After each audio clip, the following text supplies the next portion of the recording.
Hey,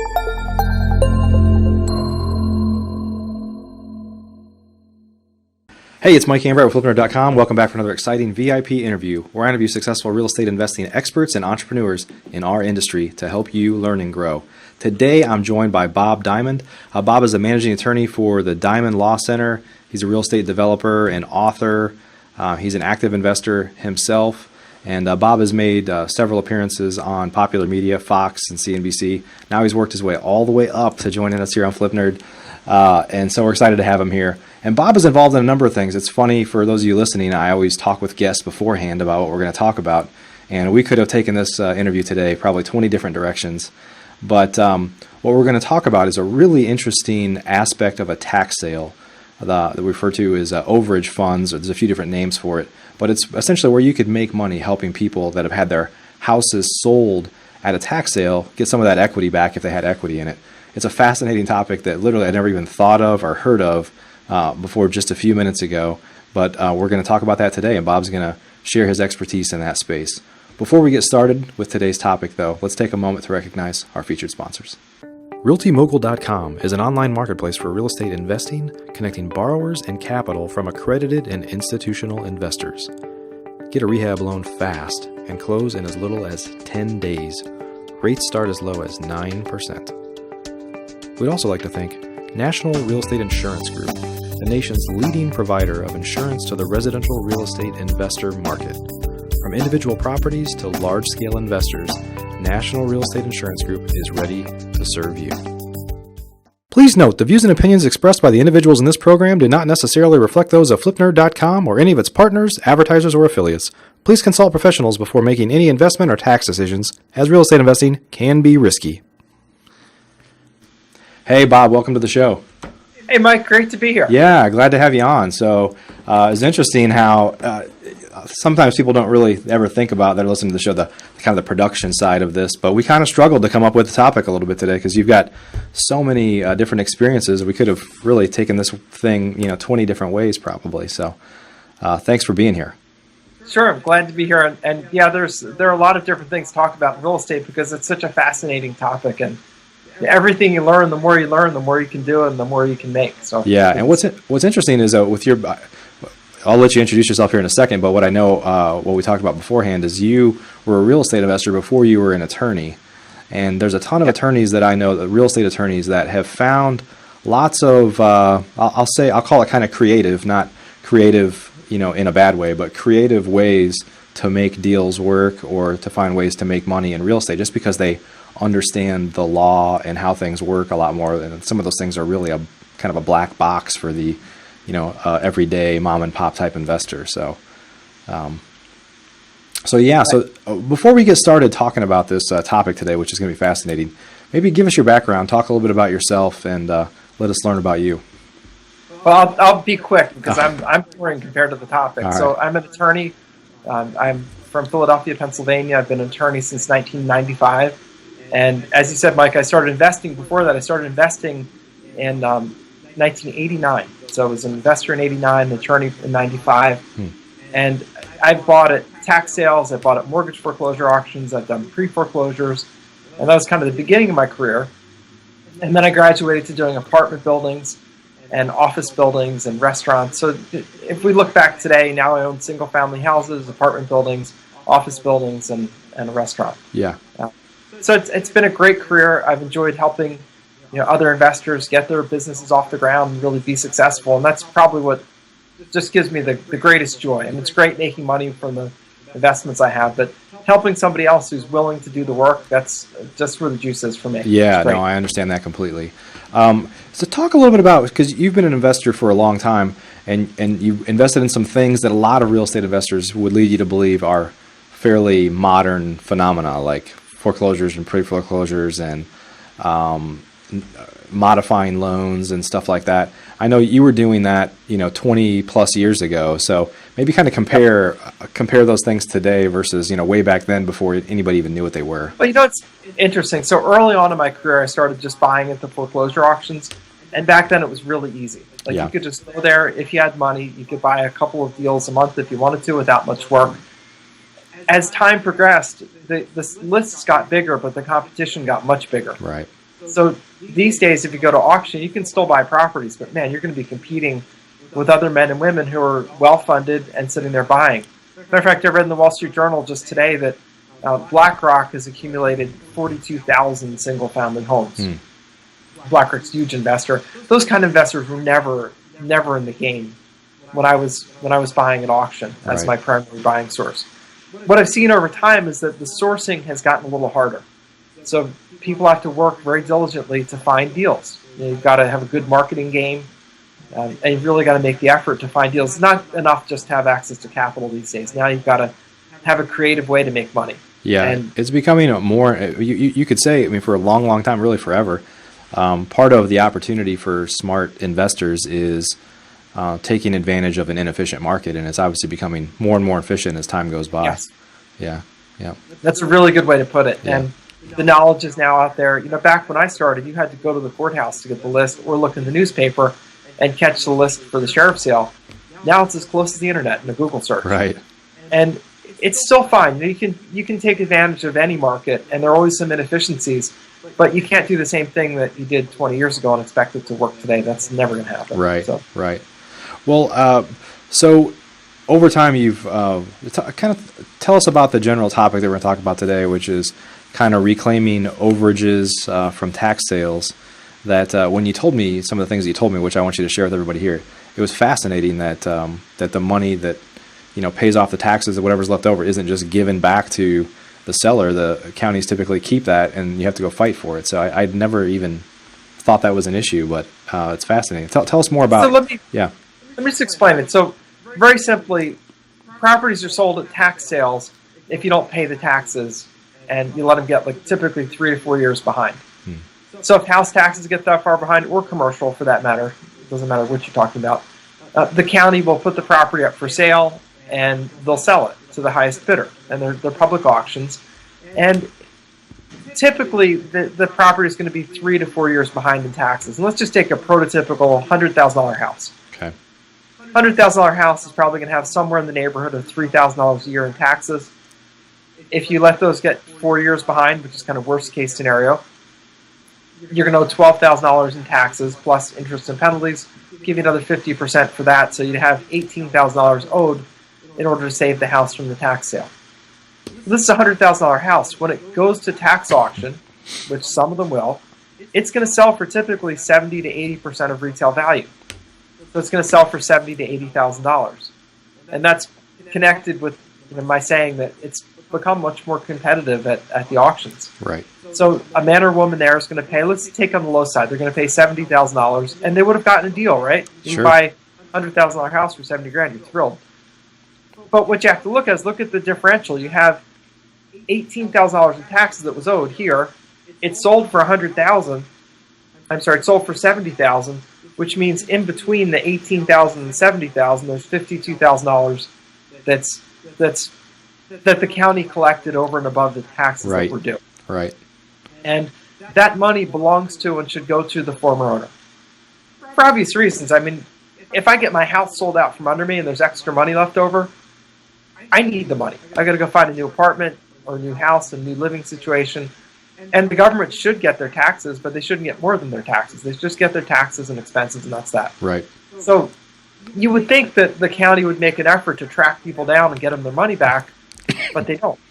Instead, they just do nothing, and they sit there with a file in a courthouse, sitting there waiting for someone to ask for the money. Now, if they don't ask for the money, after typically 3 years, that money is forfeited to the government, and the government keeps it. So there's kind of a disincentive for the government to actually find anybody. Right. And why make it any more convenient for you than they have to tell you that they owe you money? Yeah. They don't make it easy. They just wait for you to come ask for it. And if you ask, you do get. But if you don't ask, you don't get. And they don't put these things on the internet, to most of them. About 80% are not on the internet, meaning that they purposely keep them kind of hidden under the carpet. Yeah. Because think about the government collects a lot of money. And just give you an idea of how much money we're talking about. Little teeny tiny state of Delaware, which is one of the smallest states in the country. Last year, they collected $475 million in unclaimed funds. Wow. They stuck it in their general fund and just do whatever they want with it. Yeah. That is incredible. And that's real money. And obviously, you get bigger states, you get bigger monies. Yeah. So what we do is we get lists of those monies that are being held. We track down the former owners, and we contact them and say, hey, we found this money that's owed to you. If you'd like us to go get it for you, we'll get it for you for a percentage of what you recover. So typically 30-40% of what's recovered we take as our fee. Okay. And talk a little bit about how common of an issue that is. So let's say, if 100 houses sell at the auction, how many of those, because it's probably fairly typical for those houses to be behind on mortgage payments as well, and they may fairly commonly be upside down where they have other liens against the property as well. Like what percentage, is that true or? Well, yes and no. The mortgage companies get wiped out by tax sales, so usually they'll pay the taxes rather than let the property get lost. Okay. But here's the stat I do know. Yeah. If we look in a county with a population of about 100,000 people, we'll typically see $1.5 million sitting there waiting to be claimed. Okay. Wow. That's sort of net of everything. So that's a lot. And that money, the monies we work on are ones that have been sitting there for 6 months or longer. Okay. So I know if money's been sitting there for 6 months, typically mortgage companies have already come through and gotten their money. The owners don't know about it because let's face it, if I had even $10,000 sitting at the courthouse waiting for me, and I'd lost my house at tax sale, I would be at the courthouse immediately. Right. Like I'd be camped out overnight waiting for them to open, so I get my check. So we work on ones that are 6 months older, because then again, mortgage companies have already come through, gotten anything that they're owed, and the owners don't know about it. So I know that money is going to be forfeited if we don't do something about it. Sure. It's very rewarding, actually. Yeah. Mike, I started out early in my career buying at auction. Then I tried to shift to pre-foreclosures, and I couldn't do it. Yeah. And the reason I couldn't is I would sit there across the table from, Mrs. Jones, who, her husband had died, she lost her leg to cancer, her dog ran away, and now she's losing her house. And I'd say, well, Mrs. Jones, I could give you, $60,000 for your $90,000 house, because that's just the economics of fix and flip investing. You need to buy it, 65 cents on the dollar. Right. It's a good number. And if you don't, then you'll go broke. So I would be forced to tell this little old lady, this is what my offer is, $60 grand, $65 grand for your $90,000 house. And I just didn't have the heart for it. I really wanted to help these little old ladies and people. And now this business is really interesting because it lets me help them. Yeah, you come in as the hero from somebody else that's the big bad county or city that's sold their house out from under them. So I think that's really cool. Yeah. And it's just, that's a fun place for me to be in my life. Yeah. And we're teaching people how to do this. This is what we do is we teach other investors how to do it. And the way it fits in my investing business, and everybody has their own business, but the way it fits in mine, I use that money for down payments and repair costs, closing costs, and things like that for my portfolio of rental properties.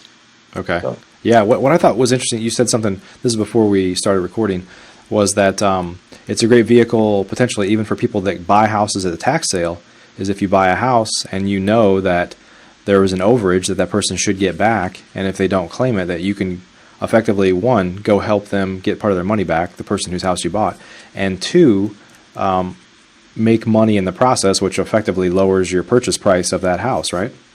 Exactly. So I actually learned this, a really funny story. I was going to auction, and there was this guy named Newman who used to drive me crazy. He'd always bid on everything that I wanted to bid on. Yeah. So after I got over my murderous rage, I was like, I wish this guy would just go away. I realized that using this process of getting overages, when he paid more than I wanted to pay, I could go and get part of that money by working with the former owner on the overage. Yeah. So I would sit there and be like, oh, you got me again, Newman. Yeah. Good job. And he could bid as high as he wanted. I was like, bid it up higher. I'm just going to go get part of the overage money. Right. I don't think he ever figured out why I was always so happy when he bid against me and won. Yeah. I was almost happier because when I got the property, I'd deal with the fix and flip issues. When he got it, I would just go get free money from the owner. Yeah. So. Talk about, I know you teach other people how to do this, and we'll kind of at the end of the show here, we'll get some information on how people can learn more about that. But maybe just talk about how complicated of a process that is to go kind of claim that for a seller, and especially since you're doing it kind of on the behalf of somebody else. I can imagine there's an administrative process that's There is. Dealing with a city government or county governments or any sort of government is really never easy. So, yeah, I wouldn't call it. It is definitely a category of not easy, but not overly complex. Just takes a little bit of persistence. Okay. Is probably the best way to put it. Okay. Makes you go there and like, oh, we need this other form or we want this other piece of information, and you have your back and forths. But typically, it takes 3 to 4 hours to actually make the claim. Meaning, Wow. fill in the paperwork, send it in, have them ask you for 1 or 2 pieces of additional paper, send those in, Okay. and then sort of follow up with them weekly. Okay. So our process is pretty simple. We call, ask them, what's your process for claiming the money? And sometimes they have a form, sometimes they just want a letter from you. And so we fill in the form or we give them a letter. And then they'll come back with any extra information they want. And typically they want something that connects the person to the property. Like they may say, well, we want a picture of a photo ID with the person's name on it and something attached to the property, like an old utility bill, an old insurance policy, an old settlement statement, an old tax return that they filed from that address, Okay. or that contains reference to that address. If you're talking about an investor, it's going to be the rental schedule, Schedule E, that's going to show the rental properties. Might be that, or maybe that they filed from that address, so we get the first page of their tax return. Sure. And how, do you have any feel for kind of in terms of the typical kind of opportunity to help somebody, or where it's something happened to the actual owner, like they died or were not coherent or whatever, to where this occurs because the family didn't know what was going on necessarily, and the person that owned the home maybe just wasn't with it to where they really understood what was going on. Like how often, it seems to me like it would be a fairly large percentage of the time where it's more of a family or an estate issue than it is necessarily the person that lived in the house themselves. Very, very good insight. Yeah. And so part of what we deal with, I would say, 2 primary non-individuals. One is an estate, and there we're going to work with whoever the heirs to the estate are. So typically that's the family. It's a brother, sister, son or daughter, occasionally a parent, but not usually. It's usually just the heirs. Yeah. And they often don't know. And they can be really easy to work with because they know that they don't know. Like, they know when we approach them saying, hey, we know you're related to Sam Sneed that passed away, and we found some money that's owed to Sam, so who's handling the estate? We'll get you that money. And they know that they don't know everything that Sam was up to. Right. It's very possible they're still finding assets 2 years later. So that's one way that we deal with that. And the other thing we'll run into is LLCs and companies. Sometimes the company goes out of business, or they have a business downturn, or they were doing a development project that crashed during the recession, 2008, 9, 10. Okay. And remember that the taxes are going to get 3 or 4 years behind before they're going to offer them for tax sale. So those ones are actually maturing now. Like we're seeing a big uptick in tax sales because they're projects where someone did a subdivision, put in some streets, and then lost the project.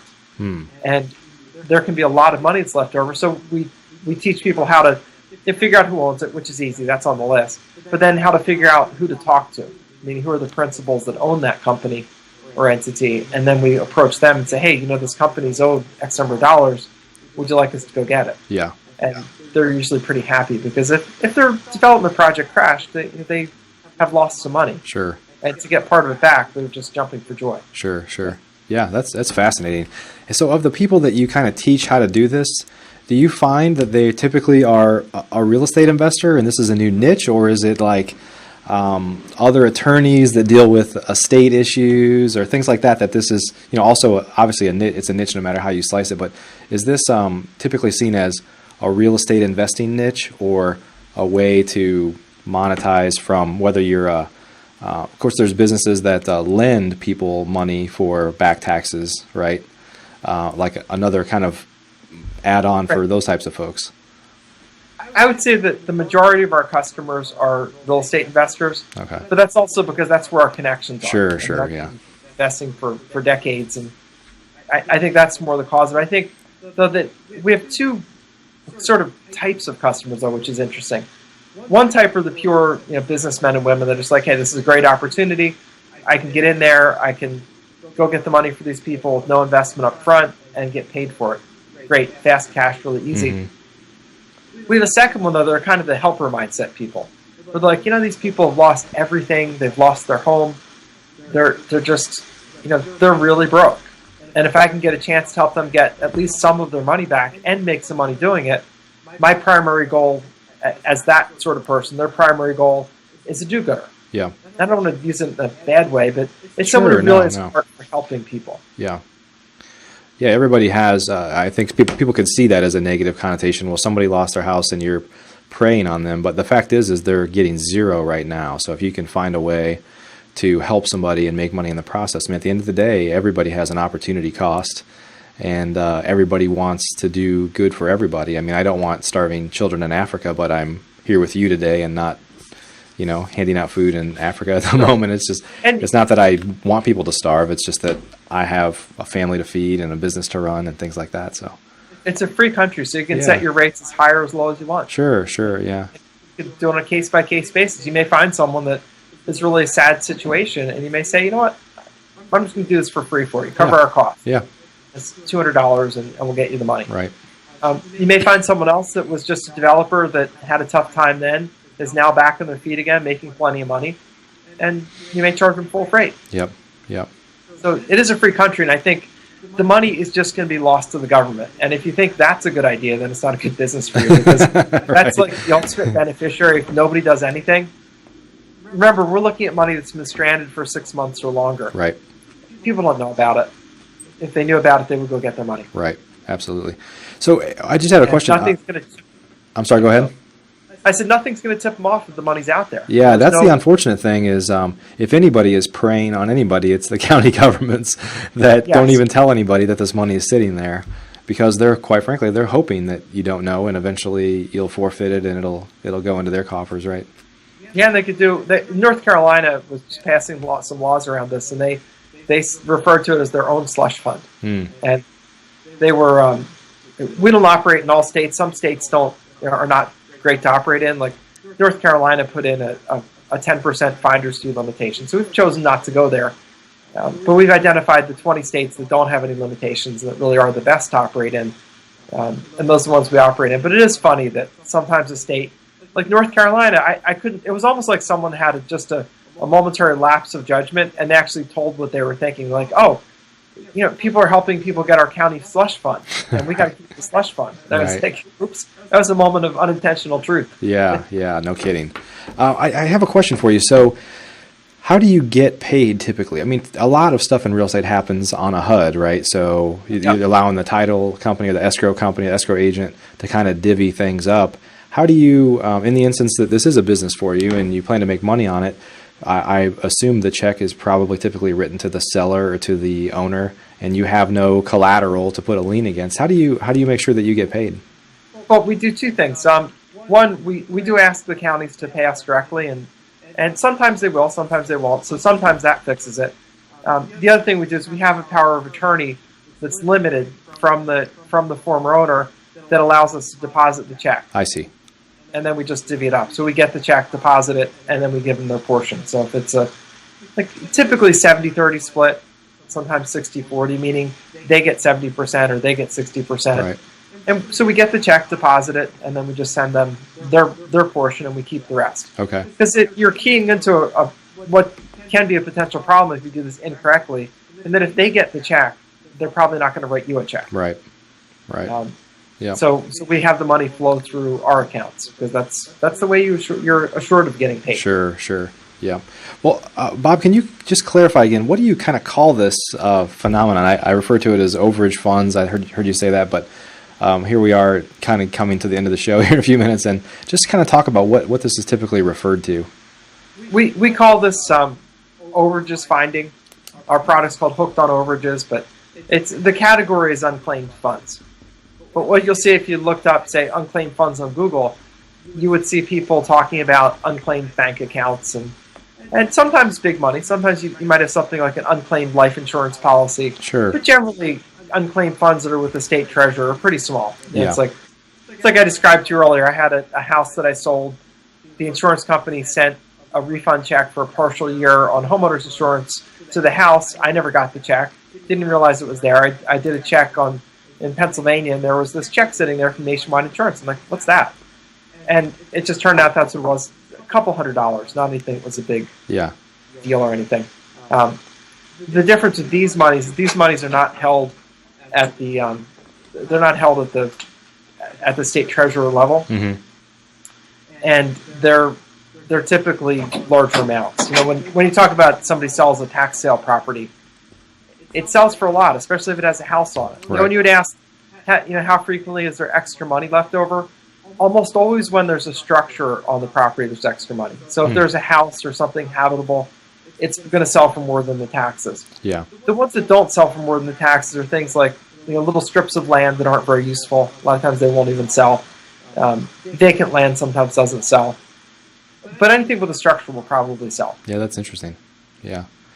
Well, Bob, if folks want to learn more, I know you teach others how to do this in your law practice. Maybe you could tell us how they could learn more, and then also how they might contact you or your firm if they're interested in learning more. So they can go to diamondlawcenter.com, and they can see information about our products and services. And it's so just like it sounds, diamondlawcenter.com.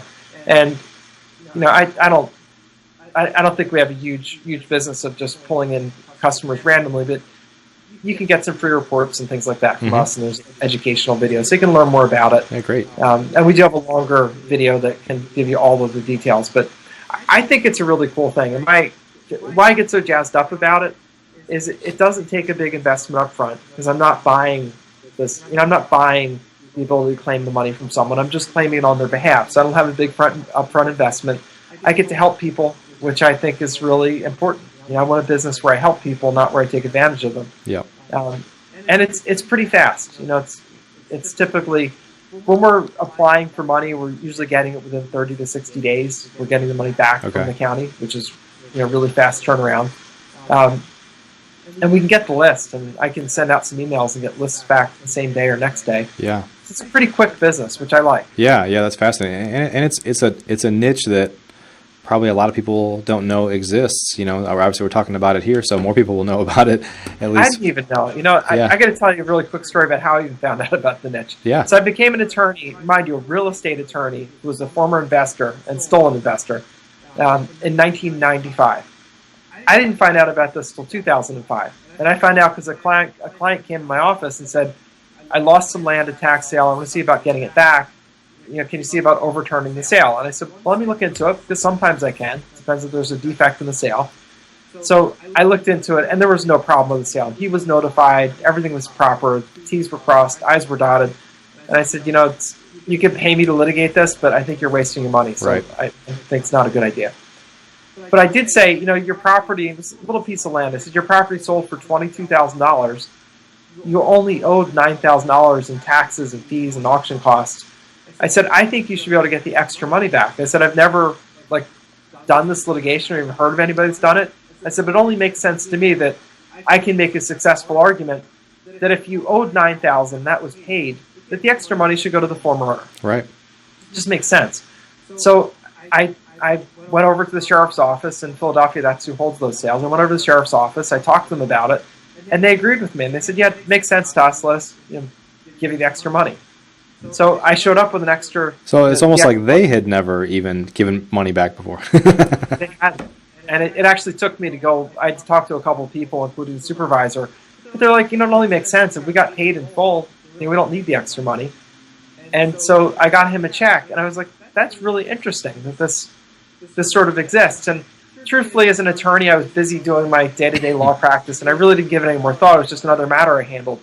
But then I ran into a friend of mine who was doing the business full-time as an actual business. And that was in 2009, and we got together and started. And I basically wrote a course on it and put all the training together, because I thought, we can only handle a very small part of the country. And there are literally thousands and thousands of these things. Right. And in a good year, we're going to do 150 to 200 of these claims. Yeah. And I thought, all that other money is just being lost. Right. So we started teaching other people how to do it. Yeah. It's been fun. It's a fun business, fun to teach people, fun to be successful. Lost in air quotes. Lost in air quotes, but somebody found it in their slush fund. Yeah. Yeah. So, I don't like government slush funds. Yeah. I like people with the money. Yeah. So. Awesome, Bob. Well, thanks again. We'll add a link for the Diamond Law Center down below here. If folks want to learn more about Bob and or the topic we talked about today, he actually has a training program on it where he teaches others to do that and be able to help people too. So, Bob, thanks so much for your time. Appreciate you being here today. Sure, it was great being here, and thanks for it. It was fun to do the interview and fun to talk about something I'm excited about. Yeah, absolutely. Thanks for bringing that passion to us today. All right, my friend, have a good day. You too. All right, Thanks, bye-bye. Mike. Are you a member of FlipNerd.com, the most robust real estate investing platform in existence, where you can find off-market wholesale deals and great vendors literally in your market? You can get access to advice from experts and learn about local clubs and events right in your backyard. If not, please visit FlipNerd.com and register for a free account. You can register in less than a minute.